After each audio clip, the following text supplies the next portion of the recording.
Welcome to a new segment that we're calling From the Archive, where basically, I don't know if we'll ever do this again, but like we found a video that we made a long time ago and never released, so here it is.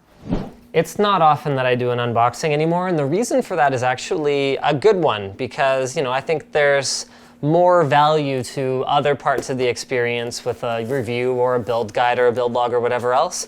But this product, I actually started opening it up and I realized how fun the experience was, and I went, nah, let's put the few things we've taken out back in and let's just start over. Welcome to my unboxing of the LD Cooling. They used to go by Lil Devil. I think that's sort of unofficially what they still go as. PC-V10 phase change cooled case. This puppy is going to hold your CPU, a 300 watt CPU, at minus 30 degrees.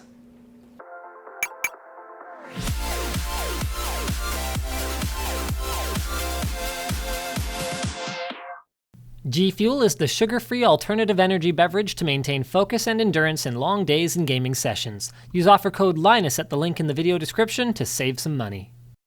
So let's open it up and have a look at what comes inside first, shall we? You get a couple of boxes, each of which has, I'm assuming, some kind of accessories or something like that. As soon as we take out the foam on the top, we've got the top of the case that is able to house a quad 120 millimeter radiator. The OEM for this case is Lee, so you'll probably recognize a lot of the design elements of their PC-V10 case. Also in here we get a neoprene insulation boot that there's going to be instructions. Oh, I seem to have misplaced the instructions. Well, there are instructions for how to put on the phase change cooler, as well as some looks like adhesive neoprene material for insulation. Yes, when you are cooling below ambient temperatures, you have to insulate the cold stuff in order to keep condensation from forming and getting water on your hardware. Now, I don't think they include the kneaded eraser for most people, but they threw that in for me. I'm actually not 100% sure about that. And then the same with the PCI covers. They sent those for me. Those are actually an additional purchase. This, no idea, but it's a 3.5 to 2.5 inch drive mount, so I'm not sure if that's normally included. This all is, though. This is a bunch of mounting hardware for your phase change cooler. It's compatible with pretty much any socket. So you can see they've got your AMD holes, your Intel holes, your other more different Intel holes, some different Intel holes. And then this is a piece that goes on the back to keep the back plate itself from frosting up and then just dripping down the back of your motherboard. And then we've got another one of those puppies as well, some more screws. And then this looks like, yeah, I'm not sure. I know that there's a USB module that it includes that monitors the temperature so that you don't boot up before it's working and something, whatever. It's in the instructions. All right, so now we got to take out these pieces of foam. Honestly, it's kind of a miracle that this thing arrived in one piece, because this is pretty much the worst kind of foam. It only has about 2 inches of it on every side, so it weighs about 50 pounds. 50 pounds without a system in it. All right. Which means getting it out of here is going to be a challenge, because I'm not actually 100% sure if this applies to all systems with a condenser and an evaporator, all phase change systems like refrigerators, for example. I know you shouldn't flip them on their sides if you intend to use them anytime in the next, I don't know what it is, 48 hours or something like that. So I don't want to flip this baby over because I want to try it out pretty quick, and I've had it sitting upright for a while. So I actually have to lift this straight out. So let's hope this goes okay. Let's clear some space. Let's put it up here. Okay. Nothing to hold on to. Oh man, that's heavy. Yeah, I'm gonna need a hand. Kill the camera. Okay, got it. So, I'm clearly out of practice at this whole unboxing thing. My wife's like, why don't you just cut the box open? Like, I don't know, because I didn't think of it. What's up, little girl? Sorry about that, little Missy was getting fussy over there. So on the side that we had actually left off on, you can see that there's a very, very large window. I think there's actually a larger window option as well, but then the bottom part is just reserved for cooling. On the back, you can see we've got 10 PCI slots, single 120 millimeter fan, power supply, and whoa, there's already a power plug there. I guess we can start opening it, right? I mean, that's how this works, unboxing. There we go, we've got another plug there. That's for the, ooh, there's our first glimpse of the phase change cooling inside. All right, let's go ahead and come around to this side where we've got all just plain white. Here, we should stay over on this side so we have light. Where we've got all just plain white as well as another fan vent there that looks like an exhaust. Wow, they included a Noctua industrial fan. These guys are serious about, you know, quality here. I mean, I guess if you're gonna charge 1,200 euros for a case, it better be nothing but the finest.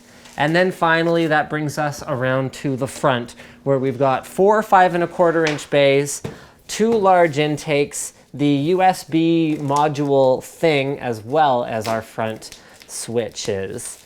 All right, so let's unveil her. Look at that. Now it's all aluminum except for the bottom plate, which is steel to hold the weight of the compressor unit that is pre-installed in the bottom. This is made in Slovenia. Check that out. And I guess all that's left now is for us to open it up and, oh, right, no, there's one thing that we can definitely check out. So that's the thing that we heard banging around inside the case before we were able to open it. So it's bubble wrapped, and that is the evaporator unit that is going to sit directly on top of the CPU, cooling it. And then let's go ahead and get the bottom opened up as well so you guys can check this out. All right, so this is curious. It looks like the case comes apart completely with Allen keys, like with hex heads.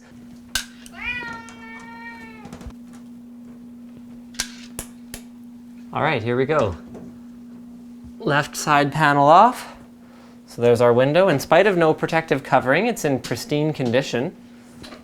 It looks like they're using a very different, it's not glass, but it seems like a better acrylic, and then they've just got it adhered with adhesive strips. And then it is slightly indented, so it sits just almost flush with the side panel. Actually quite nice. It's a very DIY, but like in a good way in this case. Does seem to be a crack in the corner though, actually. Oh, there's a crack in the corner. Yeah, there's definitely a crack there. So this case is available without the whiteout option. So you can see the case is painted white, and then the actual, here we go, everything but the hold down plate and the boot here is actually white as well. So this is, the lines here are insulated underneath this white sleeving, and then there's more insulation here, and then this piece right here is for insulating the bottom right here. So you're actually gonna have to cut that to size. You can see that nice shiny copper base there. Absolutely beautiful. I mean, you see a lot of DIY phase builds on forums like extremesystems.org or wherever else, but I've never actually seen like a commercial grade one, like a professionally done one for resale. So that is pretty incredible. So we can, oh, okay, I'll take this baby. Thank you. So what else we got in here? So behind this plate, we've got 5 of Lee's usual sort of, you put rubber grommets into the drive on either side, put them down and slide them in, 3.25-inch bays, 3.5-inch bays, excuse me. We've got those 4 5.25-inch bays up here. I don't see any dedicated SSD mounting, although it seems like if you got even remotely creative at all, you could drill a hole here or there, put some double-sided Velcro here or there, and make SSDs happen pretty much all over the place. We got a nice big cutout for CPU coolers, like say for example this one, getting those mounted with the motherboard installed. This is kind of funny. Even though they sent me the 5-pack of PCI covers, it didn't even occur to me at the time that I was ordering that I have 10 of these and I'm not putting in 2 graphics cards and something else. So I'm probably going to have to figure out another solution for that anyway. This is an extremely roomy chassis, so you can see that an ATX motherboard is only going to go up to here with like mounting holes going like way the heck off to who knows what the heck. You can put pretty much absolutely whatever you want in here. You can mount a 140 millimeter fan between the basement and the, no you can't.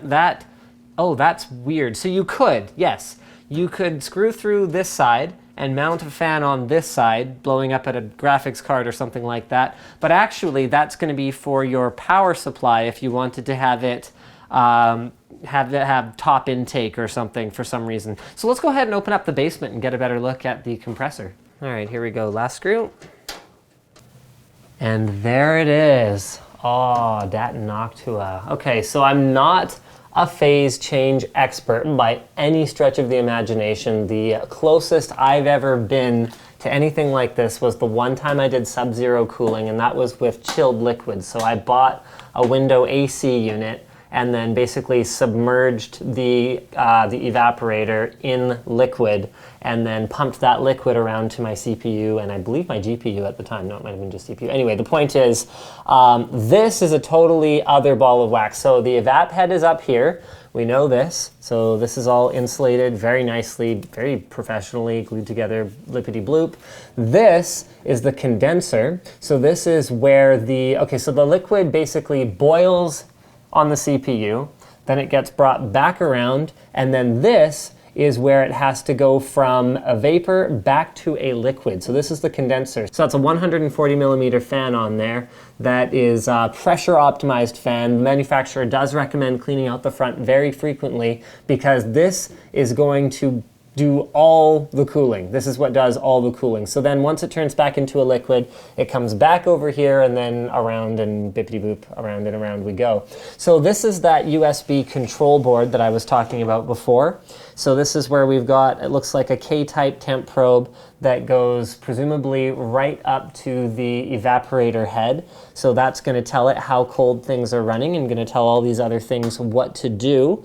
And then over here we've just got general ventilation for all this down here. Now I don't know much about the individual models, but I do know that Danfoss is well regarded as far as compact compressors go. This is what it's going to make the bulk of the noise of this system. It should be noted that phase change cooling, especially a compact unit like this, I was using a window-mounted AC unit in order to get similar CPU temps, actually not even as good, whereas this has this tiny little condenser, like 1/6 the size, this tiny little evaporator, this tiny little compressor. So it tries to make everything really compact, so you're gonna have to make some compromises, and noise is definitely one of them. Speaking of which, Ting, the mobile carrier that's focused on customer service and satisfaction first, which shouldn't be unusual, but it really feels like it is. And the one key difference, well not the one, but one key difference is that when you call them, you do not speak to a robot. You actually get put through directly to a person. Sure, the person says, press 1 for billing, press 2 for sales. No, I'm just kidding. They don't say that at all. They just pick up and they're like, hello. You're like, your mind is so blown, you forget what you were calling them about. But it's okay. You can call them back and talk to them again once you've recovered. The other great thing about Ting is that they've got a pay only for what you use type of plan. So the average Ting bill is actually only $24 per month per device. So all you got to do is head over to linus.ting.com, which we've got linked in the video description, and try out the savings calculator. If you enter your last few bills and how much your actual usage was, and it turns out that you will save money with Ting, they'll actually cover 25% of your cancellation fee in your existing contract, up to $75. And if you use our link, you'll get $25 in service credit or towards a new device. So check it out over at linus.ting.com. Mummy's little sunshine here is getting kind of grumpy, so thank you guys for watching this unboxing of what is definitely the coolest thing that I feel like, for me, I've unboxed in quite some time. Like the video if you liked it. Dislike it if you thought it stunk. Leave a comment at one of the places linked in the video description, either the forum or just under the video if you have feelings that are more complicated than this. Also linked in the video description, we have a place you can buy cool t-shirts with Linus Tech Tips logos on them. You can give us a monthly contribution if you like the work we do and you think it's important. And you can change your Amazon bookmark to one with our affiliate code. So every time you click on that and then buy something, we get a small kickback. That kind of thing helps us out a lot. Thanks again for watching, and as always, don't forget to subscribe and follow and all that good stuff.